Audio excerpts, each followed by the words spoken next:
Azərbaycanın ilk konstitusiyası 1921-ci il mayın 19-da 1-ci Ümumi Azərbaycan Sovetlər Qurultayında qəbul edilib. 1925-ci il martın 14-də 4-cü Ümumi Azərbaycan Sovetlər Qurultayında Azərbaycan Respublikası Konstitusiyasının yeni, SSR-nin 1924-cü il Konstitusiyasına müvafiq redaksiyası qəbul olunub. 1978-ci il aprelin 21-də isə Azərbaycan SSR-nin ölkə tarixində yeni mərhələnin reallıqlarını əks etdirən konstitusiyası qəbul edildi.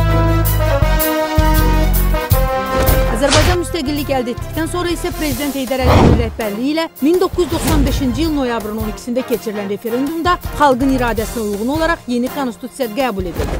Azərbaycan dövlət quruculuğunun əsasını qoyan Azərbaycan Respublikası Konstitusiyasının mətni 5 bölmədən, 12 fəsildən və 158 maddədən ibarətdir.